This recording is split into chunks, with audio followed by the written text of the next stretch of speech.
What's going on, guys? Today I'm back with another H.A.T format replay review for you guys. If you're interested in sending in your H.A.T format replays, you can go down to the video description and find all the information on how to go about doing that. But anyways, the match I have for you today, we have Wizkalina, who is going to be on H.A.T versus Elinad, hopefully I'm pronouncing that right. I apologize in advance if I'm not, who is going to be on Mermail. So let's get straight into it. Here it looks like Wizkalina is going to be starting this match out. Opening hands, we see Double Cyclone, Artifact Ignition, Wiretap, Mermelio, and Soul Charge. Pretty solid hand. And on the other side, we see Mullen Glacia, Soul Charge, Abyss Sphere, Megalo, and Breakthrough Skill. So not the worst hand, not the best hand, but we will see how it plays out.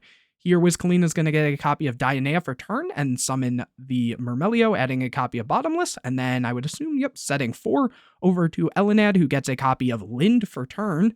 Okay, so they are going to set the Breakthrough, set the Sphere, set the Lind. In the end phase, it looks like Wizkalina is going to go and activate Ignition, hitting the Sphere, but luckily, they had the copy of Lind anyways, setting the Moraltac.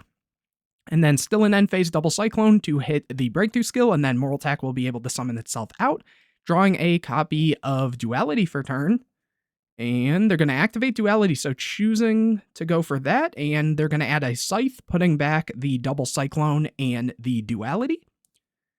After that, they're Tribute Summoning Scythe. Okay, interesting. And going to battle phase, here they're going to run over the copy of Lind. Lind can then summon Pike. Pike will discard Mullen Glacia to add a copy of Undyne here. Next, the Moraltac will walk over the Pike, and they will pass turn. Here, it looks like Elinad draws a copy of Dragoons. That's a very strong draw, going for Megalo, discarding the Dragoons and Undyne to special summon it. Here, they're going to go Dragoons and Megalo will get banished with the Bottomless, adding a copy of Heavy Infantry, and they still need to resolve the Megalo. I don't think there's a reason it wouldn't get the effect here. They have to remember to search an Abyss card. Usually that's going to be Sphere here, but here they're going Soul Charge right away. Hopefully they catch that. Here going for Dragoons was at Pike and Lind. Oh, Wizkalina does remind them here to resolve the Megalo. That is very important, especially this is a tournament match here. So they are adding the Sphere. And then after that, they are using the Pike. It looks like discarding that Infantry that they had added to add a Undyne. And then Infantry is going to pop the Scythe here. And honestly, I feel like I guess there wasn't really a good option there. Though I feel there might have been a reason why you would pop the Moraltac in this exact situation. Just for the off chance that they did have Call the Haunted. Because if they did and they just brought this back, these would be stuck on field. Whereas, I guess, it is still a 4, and a 3, so if they had popped, say it was called the Haunted and they brought back the Moraltac and Moraltac popped one of the 4s, you'd still have awkward levels. So maybe it didn't matter, but I guess that's just something to think about. You guys can let me know in the comment section what you think of that. Though they didn't normal summon this turn, so actually, having the extra 3, right? Because I believe they had just gone Megalo to start their turn.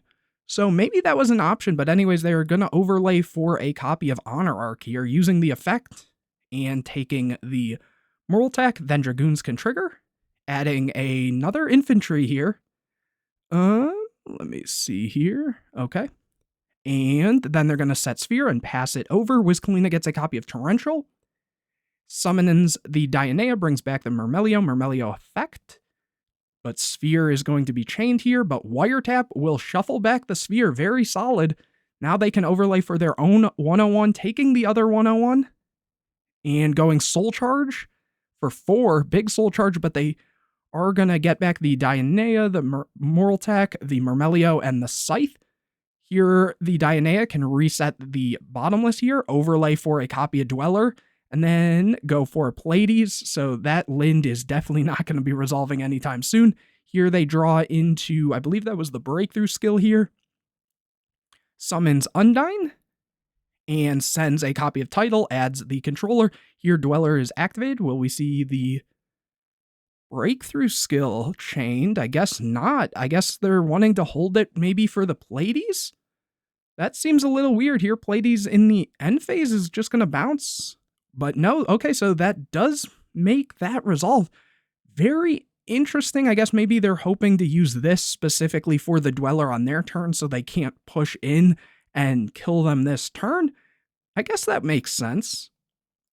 Going battle phase, attacking Pleiades over the Undyne, and then using the Pleiades to try to bounce. Oh wait, no, but yeah, that also feels weird, because now they're gonna break through the Pleiades here, but the Dweller can just activate and run over the Lind, and it won't get its effect.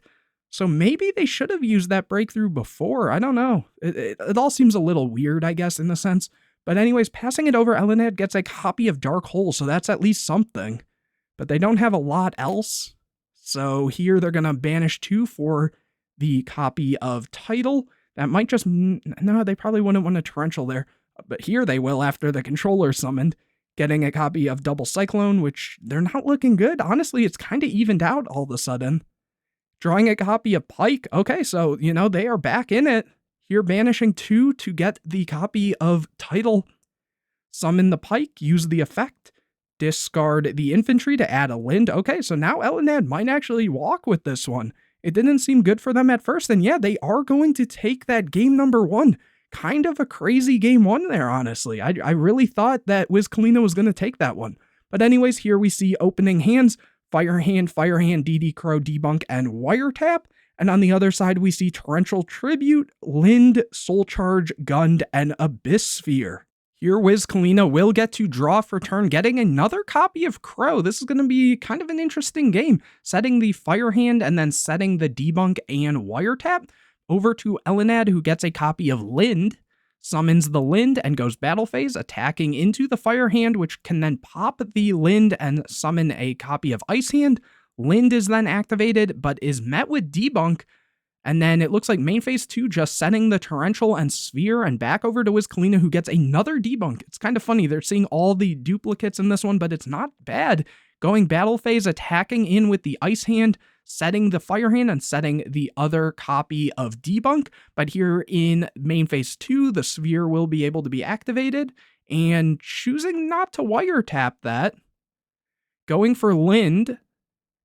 And then Torrential is activated. Okay, so good thing they did wait, I guess, for that Torrential, though I guess if they had got rid of this, the Torrential would still be there, but this wouldn't be there. So kind of a weird way that played out. I guess having the Crow and stuff is good there. But here they are going to go for Pike off of the Lind being destroyed and discarding a copy of Gund, adding an Undyne here.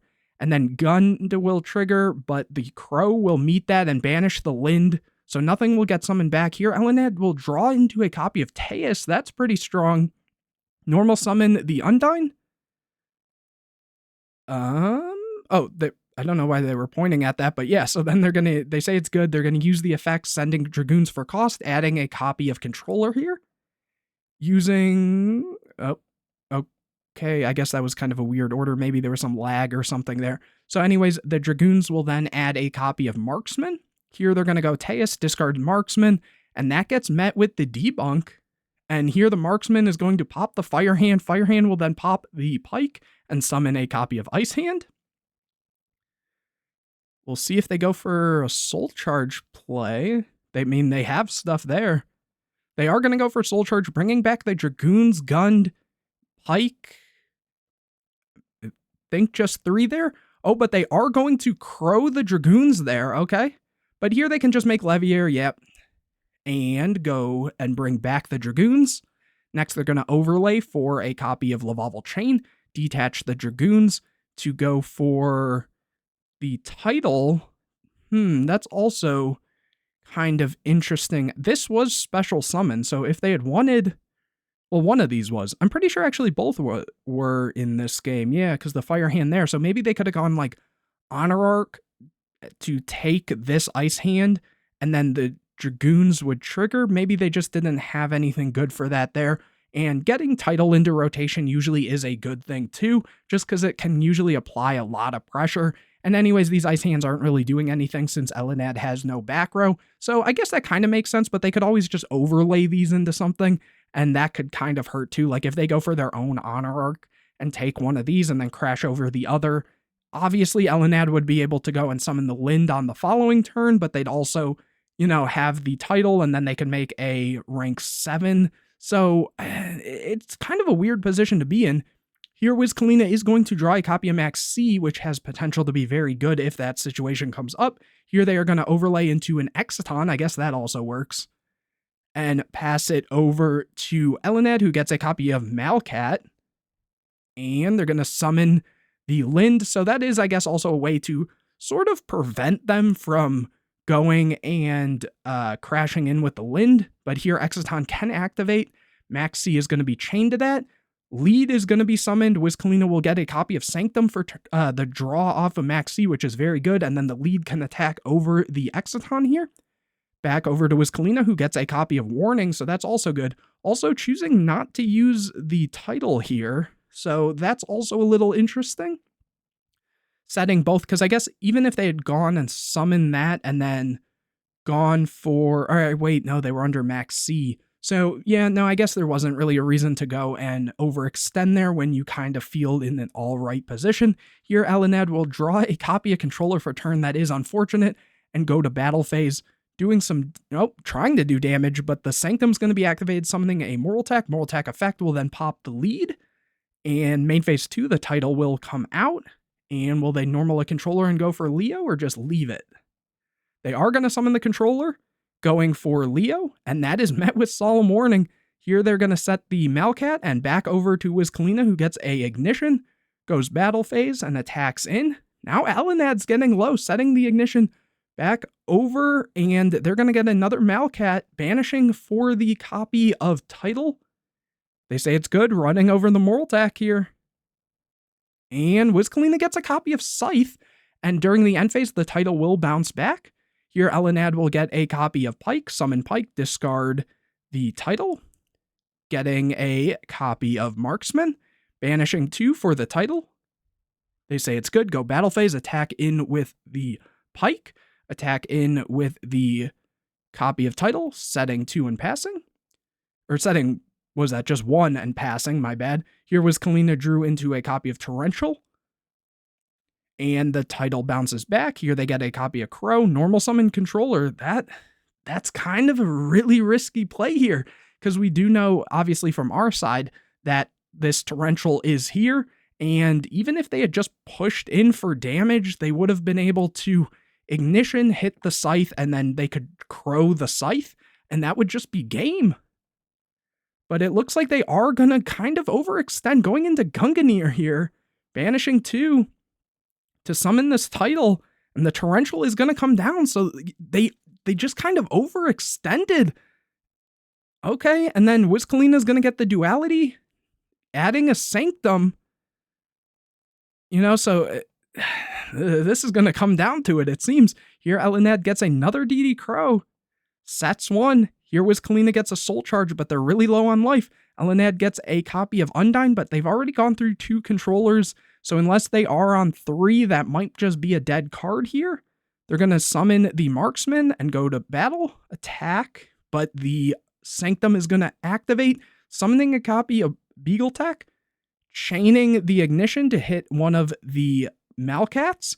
Here Beagletech will then trigger to try to summon the Moral Attack and Scythe that were popped. Here Crow is going to be chained, but the Scythe can still be summoned out here, Scythe locking them out of extra deck for the turn, though it's kind of irrelevant. Here Wizkalina gets a copy of Double Cyclone, overlays for a copy of Volcasaurus, pops the Marksman, overlays for Gaia Dragon, and attacks, and that is just game. So Elenad, I think they would have had game if they didn't overthink it, if they played a little more cautious there, but anyways, we are moving into a game number 3. Elenad will be able to start this one out. Opening hands, we see Moral Attack, Fire Hand, Max C, Ignition, and Debunk. And on the other side, we see Torrential, Heavy Infantry, DD Crow, Teus, and Breakthrough Skill. Drawing into a copy of Gun, activating the Teus. Special summoning using the effect. Getting a copy of Lind. From here, they are setting the Lind, setting Torrential, and probably the Breakthrough too. And Wizkalina draws a copy of Duality for turn. Here adding the Call of the Haunted, putting back the Fire Hand and Dionea. After that, they are, setting the Fire Hand and some back row. Oh, they're keeping the Ignition and the Moraltech in hand. Very interesting play. But I guess, depending on if they thought one of these was a sphere, that actually makes a lot of sense. Because, Mermail can very easily go through a lot of back row and stuff with things like the Marksmans and stuff. Anyways, Elenad draws a copy of Dark Hole here and just passes it over to Wizkalina, who gets a copy of Sanctum. Very strong, setting 2 more.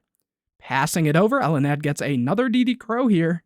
Back over to Wizkalina, who gets a Crow of their own. Setting the Ignition. Back over to Elenad, who gets a Controller. Really, no one's wanting to make the first move, kinda. But here, Wizkalina will, activating the Beagletech in the end phase. Beagletech and chaining the Ignition. Oh, hitting the Torrential is huge here. Setting the Moraltech. Beagletech will pop double Moraltech here. Both will attempt to summon, and both get met with DD Crows, but the Call the Haunted will at least save one of them. And then the Moraltech effect will trigger, destroying the Teus. Wizkalina will get a copy of Mermelio, summons the Mermelio, uses the effect and goes for Bottomless, flips the Fire Hand, switches everything to attack, and runs into the Lind.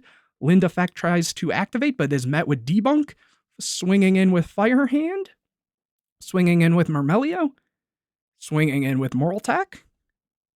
Not looking good for Elenad now. Main phase 2, overlaying for a copy of Pleiades, overlaying the 2/4s for a Dweller. They do have, obviously, the Breakthrough, but that's not even great here, and I guess they also have Dark Hole, so that might actually even out the field a little bit. Here they're going to use the Pleiades, though, attempting to bounce back the Call the Haunted, but that is met with a Breakthrough skill. They say it's good. They go DD Crow here to banish the Breakthrough skill so they don't have the extra protection when they pass it back over, and setting the Bottomless. They also still have Max C, so it's going to take a lot for Elenad to get out of this. Drawing a copy of Lind, that's kind of a start here. Going Dark Hole, but the Dweller is chained, and then Pleiades is going to chain to bounce the Call of the Haunted. Setting the Lind and back over to Wizkalina, who gets a copy of Sanctum. They have 1 Moraltech banished, 1 Moraltech engrave, and a Beagletech engrave. So maybe you would probably side out Scythe in a lot of cases, especially going second, but maybe keep in the Moraltech, so they might still be able to have this live, if I would guess. And here they're going to set 2 back row and pass it over to Elenad, who gets a copy of Megalo. If they survive and get another water, that could be good, but here they are just going to go to end phase, and Wizkalina is going to activate the Sanctum, summoning, oh, they do keep the Scythe in, okay. And then they're going to call the Haunted, bring back the Moraltech, gets another Sanctum, overlays for Pleiades, summons Max C, bounces the set, and that's enough for game. So Wizkalina does take that one, and again, I feel like Elenad might have had that had they played that second game a little different. But anyways, very good game in general. A lot of cool stuff going on. So hopefully you guys enjoyed this video. If you did, make sure to leave a like on it. Comment any questions or videos you want to see in the future. Subscribe to the channel. Hit the bell to get notified anytime I put a new video out. Share this video with your friends. And don't forget to go down to the video description to find out how you can send in your hat format replays. But anyways, guys, I will see you in the next video.